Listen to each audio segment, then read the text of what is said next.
ఇది ప్రజల తిరుగుబాటు.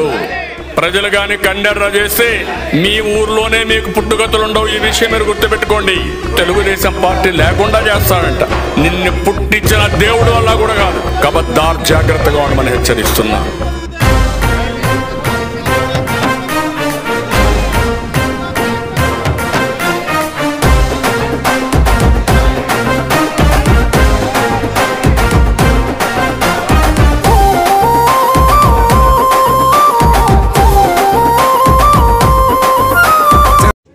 రాష్ట్రానికి చంద్రబాబు నాయుడు గారి చల్లని పాలన చాలా అవసరమని, అట్లాగే రాయదుర్గం నియోజకవర్గంలో తెలుగుదేశం పార్టీ గెలవాల్సిన అవసరం ఎంతో ఉందనే భావనతో 23వ వార్డు వైసీపీ కౌన్సిలర్ పద్మజ గారు ఈరోజు తెలుగుదేశం పార్టీలో చేరడం జరిగింది.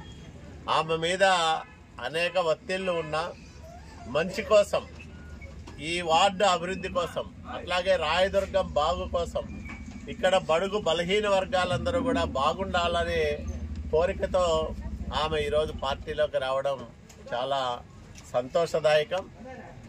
ఆమె రావడం వల్ల ఒక సీనియర్ నాయకురాలు, నేను ఎంపీగా ఉన్నప్పటి నుంచి కౌన్సిలర్గా ఉన్నారు, అనేక సార్లు ఆమె ఈ వార్డు ప్రజలకు సేవలు అందించారు.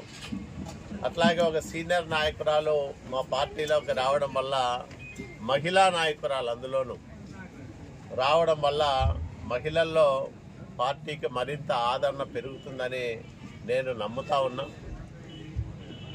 తెలుగుదేశం, జనసేన, బీజేపీ కూటమి అధికారంలోకి రావడం ఖాయం. ఇది ఎప్పుడో ఫిక్స్ అయిపోయింది. జనమందరూ కూడా ఈ రకమైన అభిప్రాయంతోనే ఉన్నారు. ఎప్పుడు ఎన్నిక పెట్టినా ఇంకా 43 రోజులు ఉంది. ఆ ఎన్నికలో తెలుగుదేశం కూటమిని బలపరచాలని, అధికారంలోకి తీసుకురావాలని, రాష్ట్రాన్ని బాగు చేసుకోవాలని అందరూ ఒక దృఢ నిశ్చయంతో ఉన్నారు. ఈ సందర్భంలో రాయదుర్గం కోసం 14-19 మధ్య కాలంలో నేను అనేక అభివృద్ధి కార్యక్రమాలు తీసుకొచ్చి అమలు చేశాను. కొన్ని అర్ధాంతరంగా ఆగిపోయినాయి. నేను ఒకటే మాట ఇస్తా ఉన్నా, త్వరలోనే రాయదుర్గం పైన కూడా ఒక మేనిఫెస్టో విడుదల చేస్తాం. రాయదుర్గాన్ని 2024-29 మధ్యకాలంలో ఏ విధంగా అభివృద్ధి చేయబోతా ఉన్నామో చెప్తాం. ఎందుకంటే నాకు స్పష్టమైన అవగాహన ఉంది.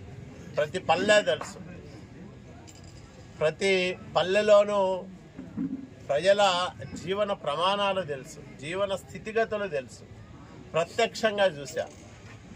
ప్రతి పల్లెను 5 సార్లు 10 సార్లు సందర్శించా. నాకు తెలియని పల్లె లేదు, అట్లాగే తెలియని నాయకుడు లేడు. అందువల్లే ఈ అవగాహనతో నేను ఈ 10 సంవత్సరాలు దగ్గరగా రాయదుర్గంలో గమనించిన పరిస్థితులను బట్టి త్వరలోనే రాయదుర్గం నియోజకవర్గ అభివృద్ధి పైన ఒక మేనిఫెస్టోను విడుదల చేస్తాం. అందులో ప్రతి అంశాన్ని స్పష్టంగా పేర్కొనడంతో పాటు వచ్చే 5 ఏళ్ల కాలంలో ఆ కార్యక్రమాలన్నింటినీ కూడా చిత్తశుద్ధితో అమలు చేస్తామని కూడా ప్రజలకు మాట ఇస్తా ఉన్నాం.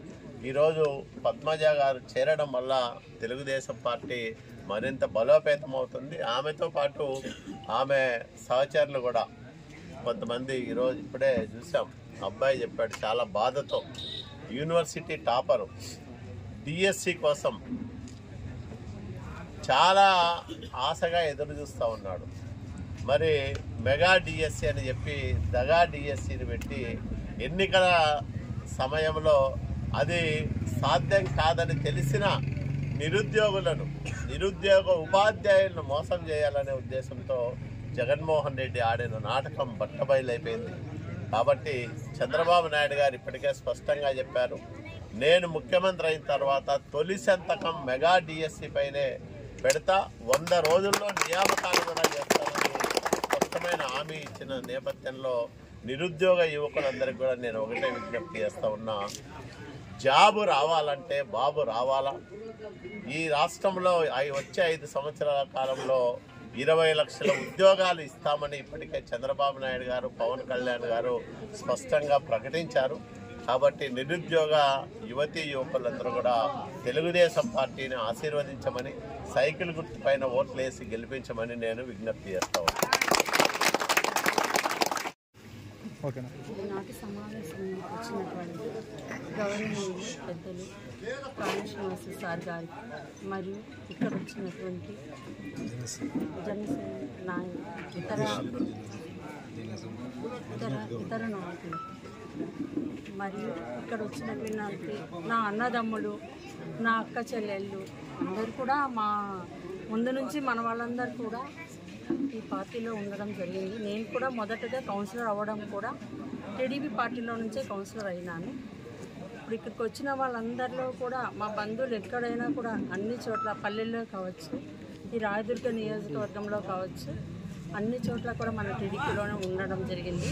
నేను ఒకదాన్నే అక్కడ ఉండడం వల్ల కొన్ని చాలా ఫేస్ చేస్తున్నాను ఇంతకుముందు.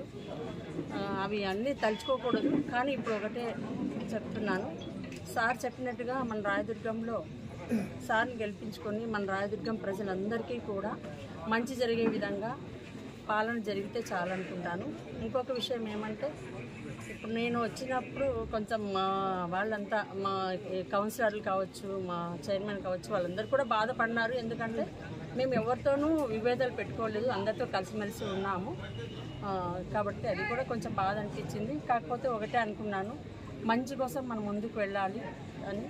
మా తమ్ముడు కూడా సార్ ఇంతకుముందు నేను ఫస్ట్ టీడీపీలో 10 ఏళ్ల ముందే సార్ ఒకసారి నాకు గుర్తు చేసినారు, అమ్మ మీరు టీడీపీలో ఉన్నారు, మరి ఇప్పుడు ఏదైనా అవకాశం ఉందంటే అప్పుడు సార్ ఆలోచిస్తామని అప్పుడు నేను ఊరికే ఉన్నాను. కానీ ఇప్పుడు నాకు అవకాశం వచ్చింది, మరి మా తమ్ముడు కల్పించినాడు. కాబట్టి సార్ని ఈసారి మనం అందరూ కూడా ఖచ్చితంగా మన రాయదుర్గం నియోజకవర్గం అభివృద్ధి కోసం సార్ని గెలిపించుకోవాలని మీ అందరికీ ప్రత్యేకంగా తెలియజేస్తాను.